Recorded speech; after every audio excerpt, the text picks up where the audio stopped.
Que ha estado planteando el equipo del gobierno que se va a iniciar el 16 de agosto es una amplia reforma del Estado que involucra el desmantelamiento y cierre de instituciones que tienen quizás funciones que se repiten unas con otras, o sea, hay como overlapping, sobreposiciones, y en consecuencia hay espacio para hacer recortes en el gasto y utilizar esos recursos en áreas mucho más productivas. Todo lo que se oriente a hacer el Estado más productivo a través de una amplia reforma del Estado que analice qué se necesita, qué no se necesita y dónde podemos nosotros lograr ahorros considerables que puedan ser invertidos, por ejemplo, en un país que tiene un bajísimo nivel de inversión en obras de infraestructura física, pero al mismo tiempo todavía continúa rezagado con relación a la región en el ámbito de la inversión en el área social, específicamente en el sector de la salud, porque educación ya eso se ha venido cerrando en los últimos años con la inversión del 4% del PIB en educación, que es un nivel relativamente alto para un país con una presión tributaria tan baja como la nuestra. Hay un tema, sin embargo, que es bueno que se profundice más. Por ejemplo, se ha hablado de la necesidad de fusionar las 3 empresas distribuidoras de electricidad, porque se entiende que de esa manera podríamos tener una fuerte reducción en el déficit de las EDES y en consecuencia quitarle presión a la fuerte acumulación de deuda pública que generalmente generan estos déficits cuantiosos del sector eléctrico. Pienso que ahí se requiere analizar con más profundidad cuáles son los principales factores detonantes del déficit de las sedes en la República Dominicana. Y para ello quizás las autoridades podrían buscar indicadores, por ejemplo, de otros países que tienen sistemas similares al nuestro, con una descentralización de la distribución y la comercialización de electricidad en 2 o 3 empresas. O sea, República Dominicana no es el único país de la región que tiene un sistema descentralizado en 3 empresas para la distribución y comercialización de electricidad. Nosotros aquí tenemos EDENORTE, EDESUR y EDEESTE. Pero, por ejemplo, Panamá, desde el año 98, tiene también 3 empresas. Una EDEMET, otra es ENSA y otra EDECHI. Son las 3 hermanas panameñas que tienen las sedes dominicanas. ¿Qué pasa? Que aquí se ha vendido la idea, quizás algunos expertos, de que ese tema descentralizado necesariamente deriva en déficit, deriva en gastos excesivos y que en consecuencia es ineficiente y debe ser resuelto ese problema unificando las sedes en una sola. Pero cuando uno se va a Panamá y examina las estadísticas, los estados financieros de las empresas, ve que estas empresas entre el 2010 y el 2019 acumularon más de 900 millones de dólares de beneficios. O sea, que en vez de tener pérdidas o déficit, lo que tuvieron fue beneficio. Y hay cosas que uno rápidamente se da cuenta que son fundamentales. Muchos entienden que la razón fundamental es que esas empresas operan con un reducido número de personas, con pocos empleados, y en consecuencia el gasto en nómina de las EDES panameñas en relación a la sede dominicana es sustancial, y eso es lo que explica el beneficio. Bueno, miren, la realidad es que ese es un factor, pero ese es el factor quizá entre todo lo que uno puede analizar que menos incide en el resultado. Por ejemplo, si uno toma el hecho de que por cada trabajador de la sede está manejando, en el caso de Costa Rica, de Panamá, unos 1.338 clientes, y en el caso dominicano apenas maneja 339. Entonces, si usted hace el ajuste y dice, bueno, vamos a suponer que la métrica panameña la traemos y en vez de tener 8.671, 8.700 empleados, tenemos 2.200, que es lo que se necesitaría si tomamos el modelo de Panamá. Bueno, miren, el ahorro anual que eso significaría sería unos 86 millones de dólares. ¿Qué pasa? Que el déficit el año pasado fue de 1.282. Entonces, si el ahorro es 86, el déficit apenas bajaría de 1.262, 1.282 a 1.190. Bajaría unos 86 millones de dólares.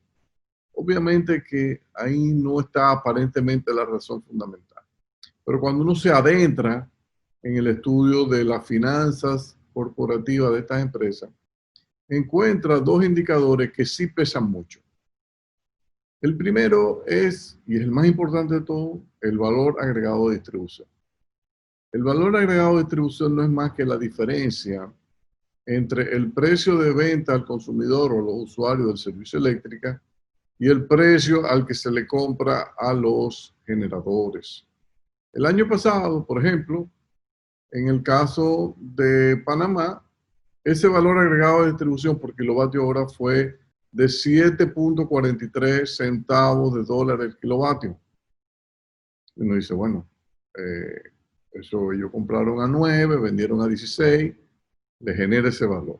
Y eso es muy significativo porque eso es como el margen que tú tienes para operar y de ahí tú sacas tu beneficio. En el caso de República Dominicana fue de 2.5, 2.56, 2.57 ese valor agregado de distribución. O sea, compramos la energía a 12 centavos y pico en promedio y la sede la vendieron a 15 centavos y pico, lo que dio fue 2 puntos y pico de centavos de dólar. Obviamente que ahí, cuando usted multiplica todos estos volúmenes, le da que si uno hubiese tenido, en el caso de República Dominicana, ese mismo valor agregado de distribución o esa estructura tarifaria que ellos tienen, el déficit hubiese caído brutalmente aquí. Hay otro factor también que influye, y es el de las pérdidas, o sea, las pérdidas técnicas. En Panamá, cuando ellos compran X cantidad de energía y facturan, la diferencia entre lo que compran y lo que facturan es apenas un 10%. O sea, facturan un 10% menos de lo que cobran, de lo que le pagan al generador. Pero en el caso dominicano, en promedio, en el periodo, por ejemplo, 2010-2019, eso dio un 31.4%. O sea, si yo compro 13, yo lo que estoy facturando quizá es 9. Entonces, obviamente que hay una gran cantidad de energía que se le paga al generador que yo no se la estoy facturando a la clientela. Y eso genera unos déficits extraordinarios. En consecuencia, mi sugerencia es que no se hagan demasiadas ilusiones de que ajustando, como debe hacerse, el personal de la sede, porque no es que uno esté en contra de eso, yo estoy a favor de que las sedes se pongan lo más ágiles, lo más eficiente posible, incluso pueden contratar firmas externas de estas consultoras que son muy reputadas, McKinsey, la que sea, que vienen y le hacen una estimación rápida de cuál es el personal necesario para operar una distribuidora. Y una vez usted tenga eso, ajuste el personal. Ajuste el personal y genere esos ahorros. Ahora, ajustándolo al nivel de Panamá, recordemos siempre que el ahorro van a ser 86 millones de dólares al año. Y recordemos también que el año pasado el déficit fue 1.282. En consecuencia, yo pienso que aunque se debe poner atención al tema del personal excesivo, no debe descuidarse lo que son los factores fundamentales del déficit, que es el reducido valor agregado de distribución, porque estamos comprando en promedio la energía relativamente cara y la estamos vendiendo relativamente barata, y al mismo tiempo el tema de las pérdidas. O sea, no es posible que de cada 10 megavatios que yo compre, yo solamente esté facturando 7 o 6.9. Eso no puede ser. Eso hay que buscar la forma de lograr lo que tienen los panameños, que de cada 10 que ellos compran, facturan 9 por lo menos. Entonces, eso le da a ellos un margen de poner en la factura más energía de la que estamos poniendo nosotros los dominicanos. Y otra cosa que debe tenerse en cuenta y examinar a fondo es el hecho de que nosotros tenemos República Dominicana por presiones que uno la entiende que son plausibles. Diferentes sectores de la economía han logrado presionar al sistema eléctrico nacional a través de lo que se llama el mecanismo de usuario no regulado. Usuarios no regulados son las principales empresas del país que tienen acuerdos o con generadores o con las propias distribuidoras para cobrar prácticamente a precios de wholesale, de por mayor. Consecuencia, ese valor agregado de distribución de 2.57 que tiene nuestra sede, en parte está influenciado porque tenemos 290 clientes gigantescos que son el filete del consumo, porque son clientes buenos, que pagan, que tienen liquidez. Esos clientes no le dan beneficio prácticamente a la sede. La sede le vende la energía, los que están con ella, prácticamente al mismo precio que le compran a la generadora. Y en algunos casos, el acuerdo lo tienen esas empresas, usuarios no regulados, con los propios generadores. Entonces, uno dice, bueno, pero ¿y por qué la sede están comprando, le están vendiendo energía a un usuario no regulado si no ganan? Bueno, porque le da el beneficio del manejo de caja. ¿Qué quiere decir el manejo de caja? Manejo de caja es que si tú tienes clientes que pagan al día y tú te estás trazando con los generadores, para ti a veces el negocio, tú dices, bueno, aunque yo no gane, por lo menos me entra cash y con esto voy resolviendo los gastos y voy pagando personal. Y al final el gobierno que se haga cargo del déficit. Entonces, fíjense las grandes distorsiones que tenemos en el sistema. El problema de las sedes, en consecuencia, no reside, nadie se vaya a confundir, no reside en el excesivo personal que tienen las tres sedes, que sin lugar a duda lo tienen. Eso no se va a negar y eso hay que enfrentarlo, hay que resolverlo. Pero eso no resuelve el déficit. El déficit se va a resolver con eficiencia en el manejo, con un valor agregado de distribución que sea sensato para una economía como la nuestra. Panamá tiene más de 7 centavos. No es verdad que nosotros, los genios del Caribe, lo vamos a resolver con 2.5 centavos. Eso no es verdad. El que le diga eso a usted no es más que un mentiroso. Y lo otro es que mientras tengamos 31% de la energía que nosotros compramos, que no la estamos facturando, va a ser muy difícil ajustar estas empresas, equilibrarlas y prepararlas para una venta interesante. En consecuencia, yo estoy de acuerdo, por ejemplo, se ha pensado, se ha dicho, no, vamos a funcionar los consejos de directores. Mira, yo creo que eso es una idea interesante, yo creo que eso está bien, porque yo no creo que haya necesidad de tener 3 consejos de directores. Incluso, yo creo que un planteamiento que inicialmente creo que se ejecutó cuando Celso Marrancini era el administrador general de CDE, que se generó una centralización, un control de la caja. Eso quería decir que CDE prácticamente intervino y todo iba a un fondo, una sola caja, y los administradores de las sedes no podían disponer del uso de esos recursos si no contaban con una aprobación de CDE. Yo particularmente creo que en una situación de crisis de las sedes como el que tenemos, este concepto que creo que se ha vuelto a replicar ahora, es muy interesante. O sea, centralizar la caja, decir cuánto de la caja va, peso que entra, cuánto se usa para pagar a los generadores, pero al mismo tiempo creo que hay que imponer controles al uso del excedente, del exceso de dinero que no sea para pagar a los generadores, porque siempre uno ha escuchado que hay políticas de compras de una serie de cosas que generalmente no son todo lo transparente posible y puede haber quizá exceso de gastos por ahí. En consecuencia, yo creo que una centralización de la caja es interesante. Creo que la fusión de los consejos de directores es interesante. Ahora bien, yo no estoy seguro y no me atrevo a decir que la fusión de las tres sedes en sí en una es algo positivo o negativo.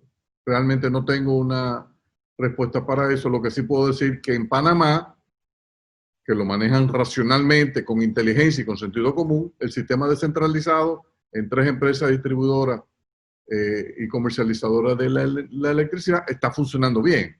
En consecuencia, nadie me puede decir a mí que el problema fundamental de la sede es que tenemos tres en vez de tener una.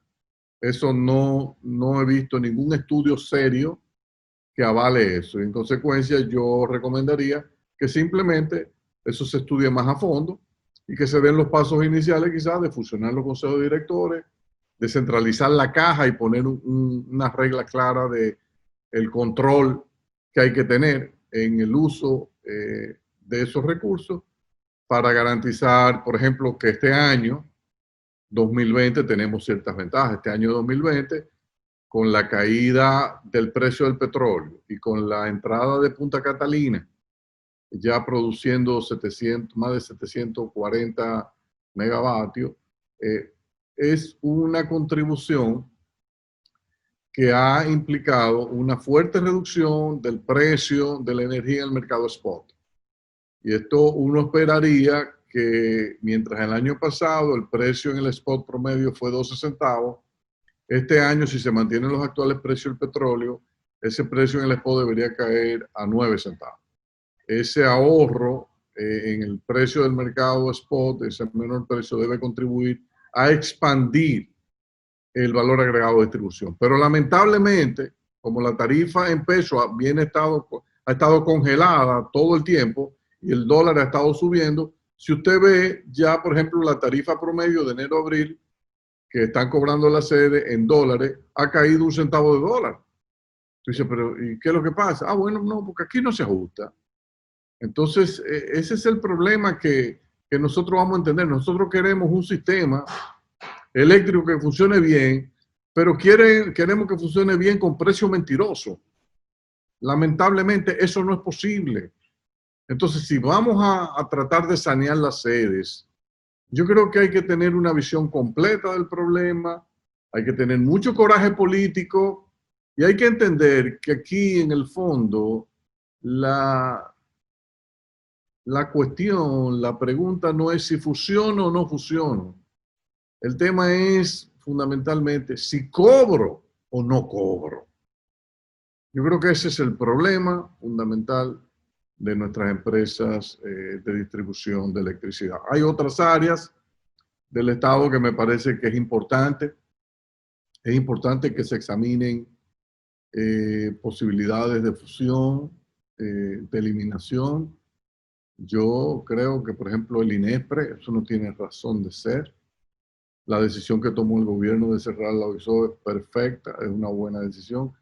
Creo, honestamente, el Ministerio de la Mujer y de la Juventud, eso se pudo haber funcionado dentro de un Ministerio de Desarrollo Social que incluyese al Ministerio de la Presidencia de la República y ahí montar como en Chile esto.